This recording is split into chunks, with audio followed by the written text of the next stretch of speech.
Hello students, today we are going to another topic of chapter 2 is capacitance capacitor.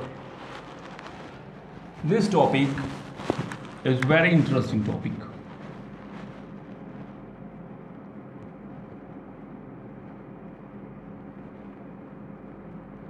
Now let's start with example.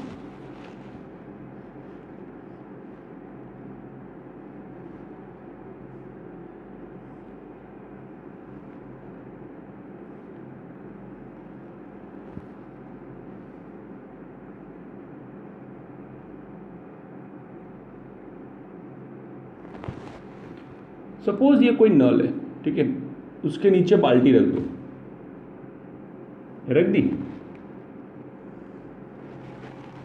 अब इस नल में से थोड़ा थोड़ा करके पानी आएगा।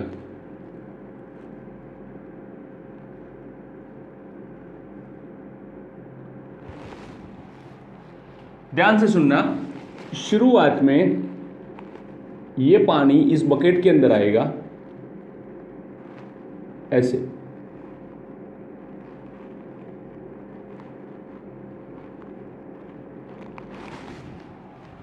जैसे ही पानी आता है पानी का कुछ मास मिलेगा और ये मास कुछ वॉल्यूम ऑक्यूपाई करेगा। Okay, no problem. और पानी बढ़ा तो जैसे ही पानी बढ़ता है मास बढ़ता है और वॉल्यूम भी बढ़ेगा। अलग करने के लिए नंबर दे दो 1 1 2 2, ठीक है। और पानी भरो,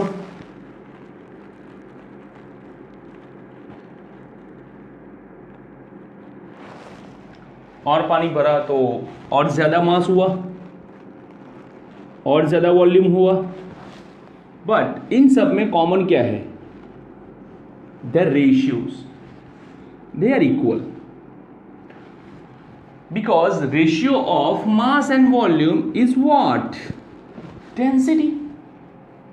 ratio of mass and volume is what? Density.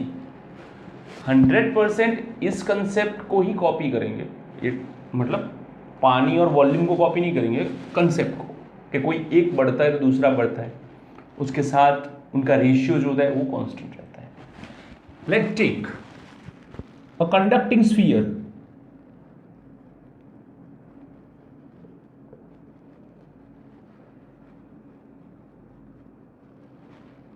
ये रहा आपका कंडक्टिंग स्फीयर, ठीक है।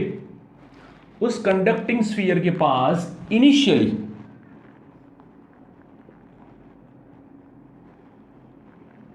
चार्ज कोई नहीं है, Q equals to 0।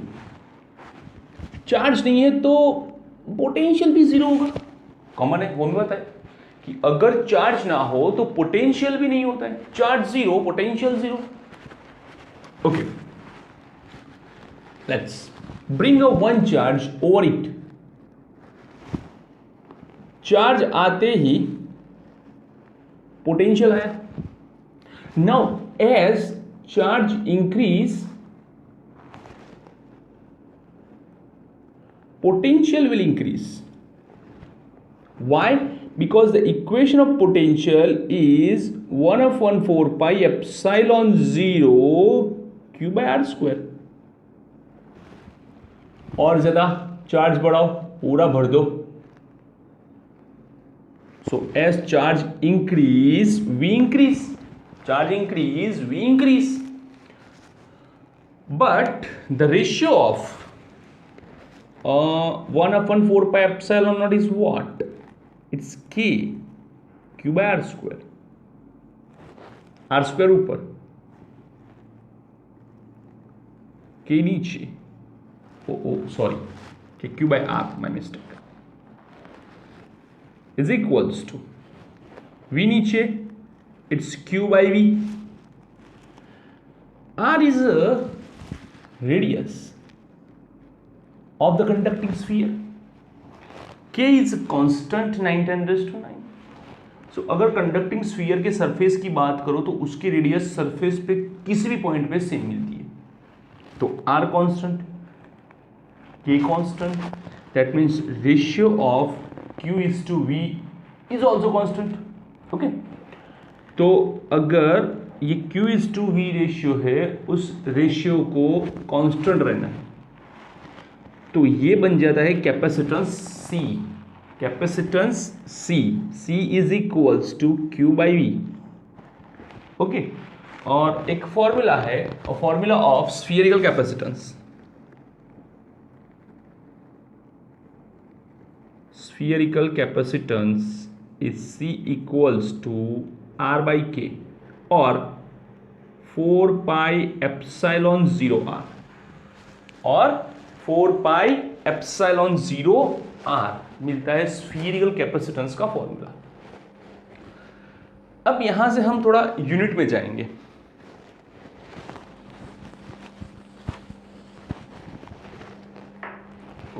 What is the unit? Q by V. C is equals to Q by V. Unit is coulomb per volt. Coulomb per volt is farad.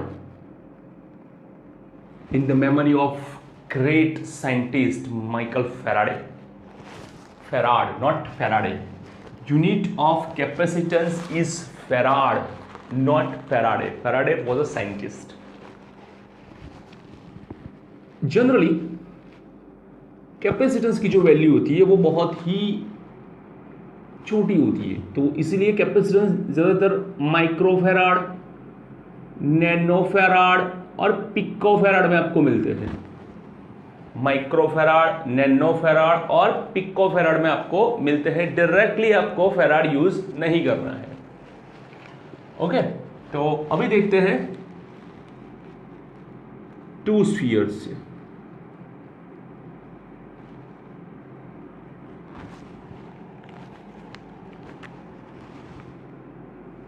Take a sphere, take another sphere.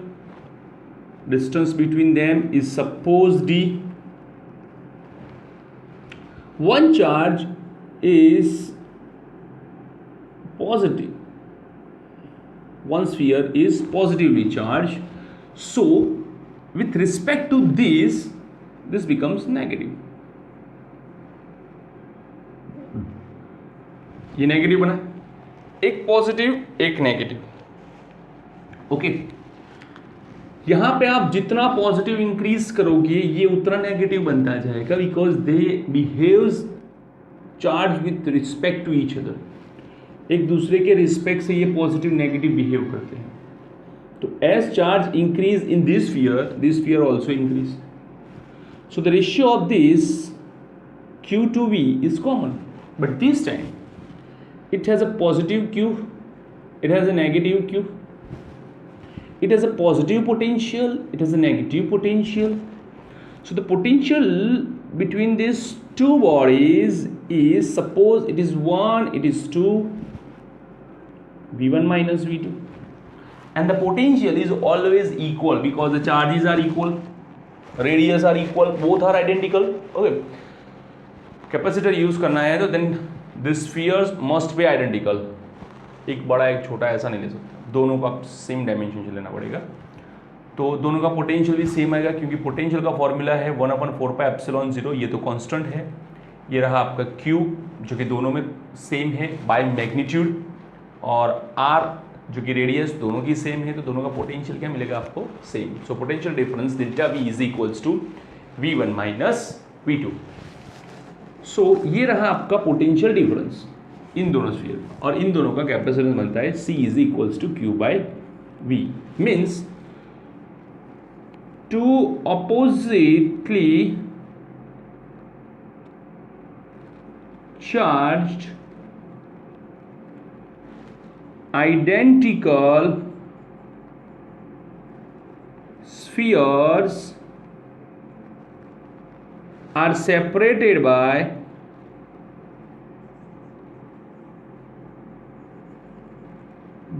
distance d.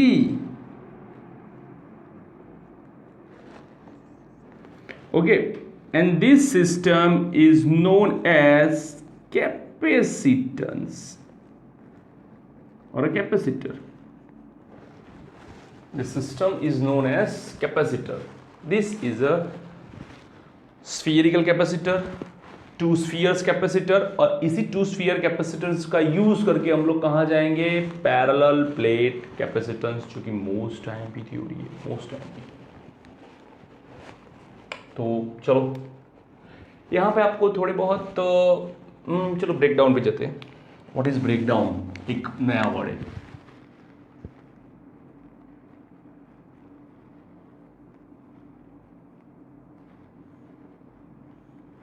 Break down में क्या होता है,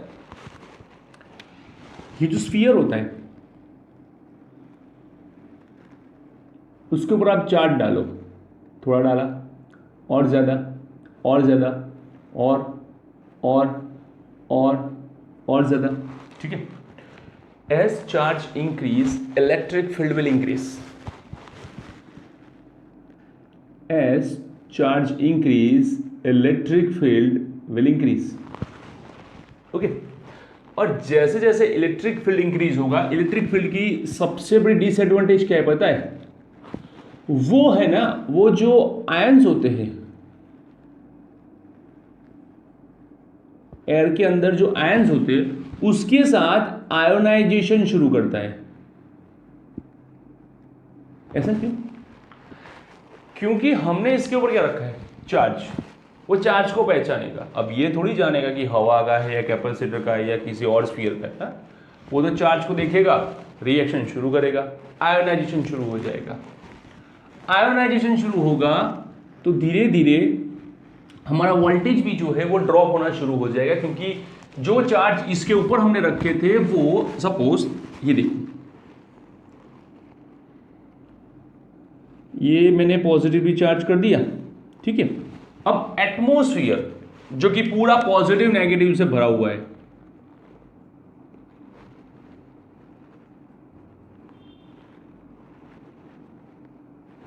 ऐसे, ठीक है, उसके साथ वो रिएक्शन करेगा और मे बी इस नेगेटिव चार्ज के साथ अगर उसका बॉन्डिंग हुआ तो ये पॉजिटिव नेगेटिव क्या बन जाएंगे, न्यूट्रल।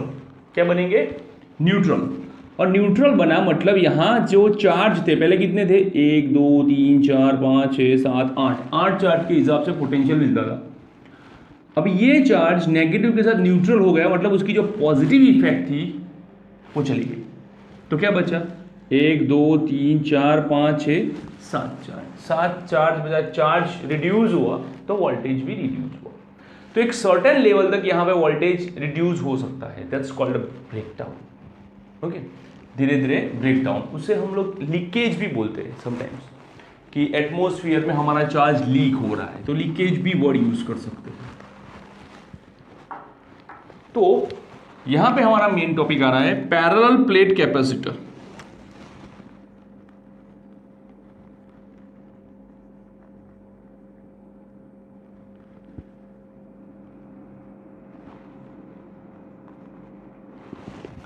उसके लिए आपको करना क्या है, आपको 2 प्लेट्स लेनी है parallelly,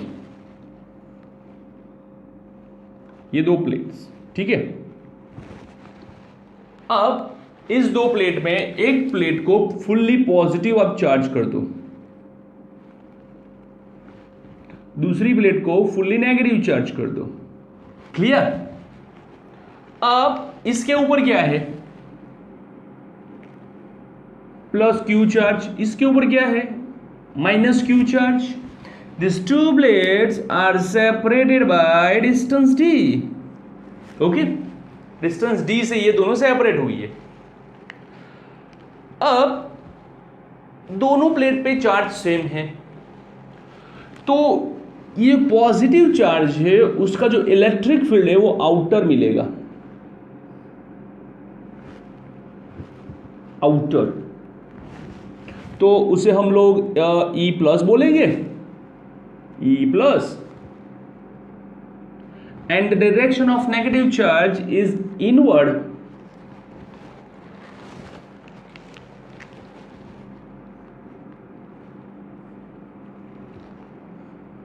that's known as E minus.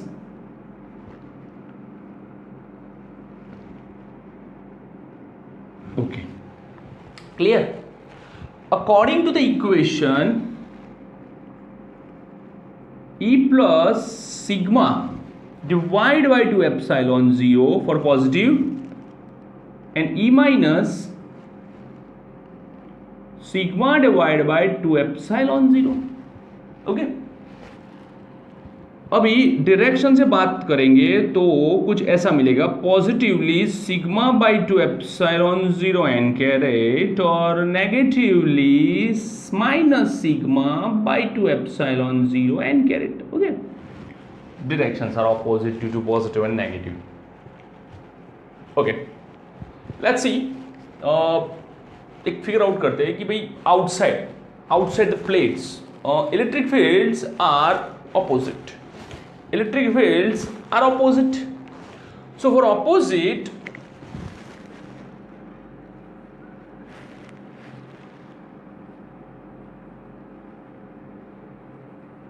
outside plates,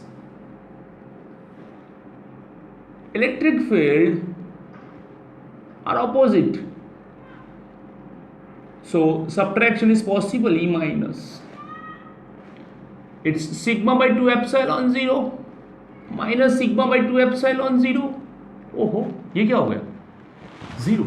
मतलब हमें कैपेसिटर के बाहर कोई भी रिजल्टेंट फील्ड मिलेगी नहीं. बेटर है. क्यों? अगर बाहर फील्ड मिलती तो वापस से ये ब्रेकडाउन का प्रॉब्लम शुरू हो जाता है. ये ब्रेकडाउन क्यों हो रहा है? क्योंकि ये सरफेस के ऊपर है, बाहर जा रही है फील्ड, इसीलिए ब्रेकडाउन का प्रॉब्लम. बाहर कोई रिजल्टेंट फील्ड ही नहीं है, ब्रेकडाउन का सवाल ही नहीं है. चलो अब लेते हैं इनसाइड के बारे में कुछ सोचते हैं. इनसाइड क्या है? Directions of electric fields are same. वो सेम है तो addition E plus E minus sigma by 2 epsilon 0 sigma by 2 epsilon 0 2 sigma by 2 epsilon 0 sigma by epsilon 0. तो ध्यान देना, the electric field between two plates of capacitor is always sigma by epsilon 0. Okay, but sigma is equals to what? Q by A. Q by A. Now अब देखो, ये जो plate है, एक plate positive potential है, दूसरी plate पे negative potential है. Both have the potential difference. एक पॉजिटिव एक negative, they have the different kind of potentials. Values are equal but kinds are different. So the potential between these two plate is V equals to ED. V is equals to ED. E is equals to Q by epsilon not है into D. तो इन दोनों को ऊपर ले लो, epsilon not है, D को नीचे लेके आओ, डी. तो it's Q by V and Q by V is what? C. So this is the equation of parallel plate capacitance. C is equals to epsilon naught A by D. And now we know that C is proportional to area, means as area increase, capacitance will increase. And C is inversely proportional to distance between them. As distance increase, C will decrease. तो area अगर बढ़ता है तो capacitance बढ़ेगा, distance अगर बढ़ता है तो कैपेसिटेंस घटेगा, बढ़ेगा नहीं. ओके, तो ये है आपका पैरेलल प्लेट कैपेसिटेंस. फिनिश करने से पहले मैं थोड़ा आपको एक और चीज दिखा दूं. ये पॉजिटिव प्लेट है. ओके, आगे बात हो चुकी है हमारी, ज़्यादा डिस्कस नहीं करेंगे.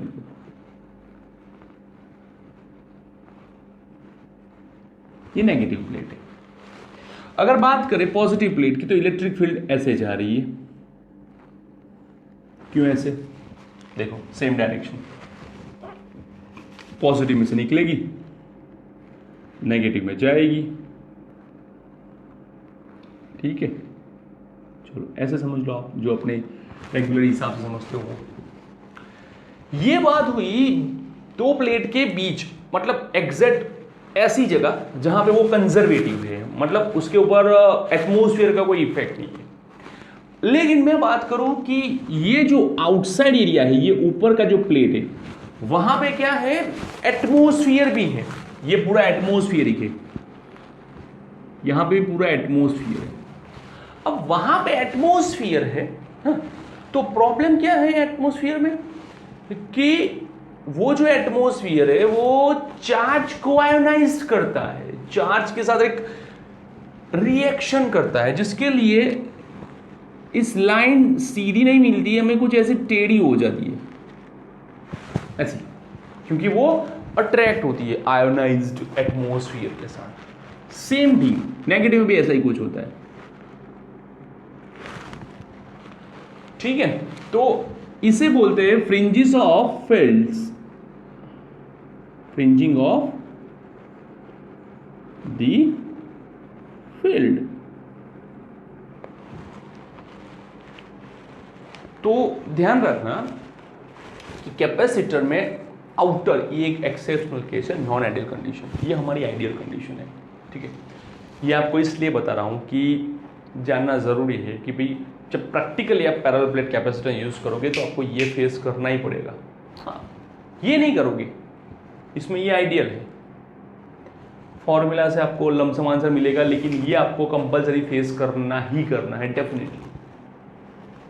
तो ये रहा हमारा conducting capacitor, two sphere capacitor, parallel plate capacitor, और एक और भी है सिलिंड्रिकल कैपेसिटर, जो हम JW में देखेंगे, फिलहाल नहीं। ठीक है, तो इसे आप लिख लो, स्नैपशॉट ले लो, या तो पोस्ट करके लिख लो। ओके।